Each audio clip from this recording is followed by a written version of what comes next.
Buenos días, compis. Hoy las albóndigas con salsa de setas al brandy que os prometí. Primero hicimos la masa y ahora simplemente embolar, freír y hacer dos preparaciones con la misma salsa y con las mismas albóndigas, hacerlas de dos formas diferentes.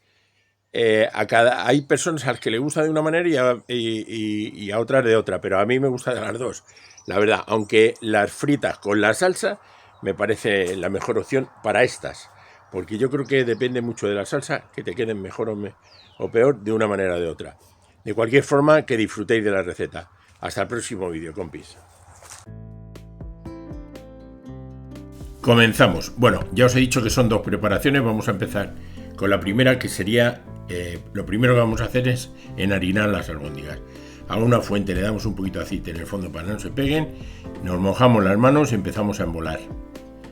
Cuando las tengamos todas emboladas, más o menos siempre hay que hacerlas de la misma medida, vamos a pasarlas por harina y las vamos a freír. ¿Vale? Ya veis que se hacen fácilmente. Una vez que las tengamos, enharinamos.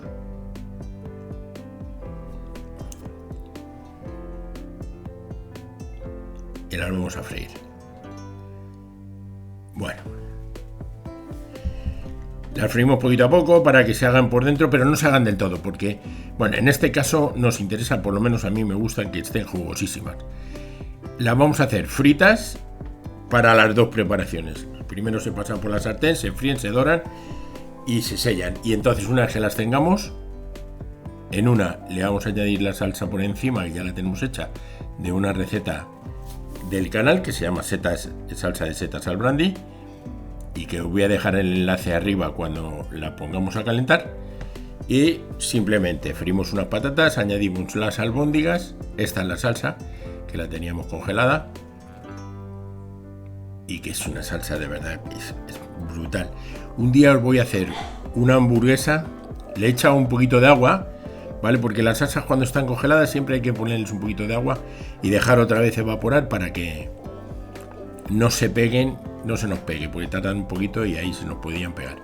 Bueno, y una vez que hemos frito las albóndigas, hemos frito las patatas, las ponemos la salsa por encima y bueno, unos platazos, de verdad. Es que con esta salsa, un día de estos os voy a hacer una hamburguesa con esta salsa y con masa de pizza y alguna cosa más y vais a ver qué cosa más rica.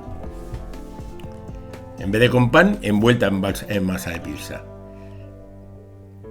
Y vamos, queda una hamburguesa gourmet. Bueno, y mirad qué receta. Sencilla, fácil y extraordinaria.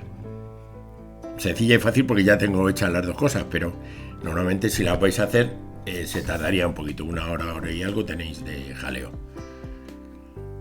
Bueno, y ahora vamos a ver la otra forma. La otra forma es sencillamente que calentamos la salsa en una olla. Previamente freímos también las albóndigas. Bueno, y para la salsa en esta ocasión la vamos a calentar en una cazuela donde previamente estoy pochando un par de champiñones o tres que me quedaban que no quería que se estropeara en una bandeja y lo he aprovechado.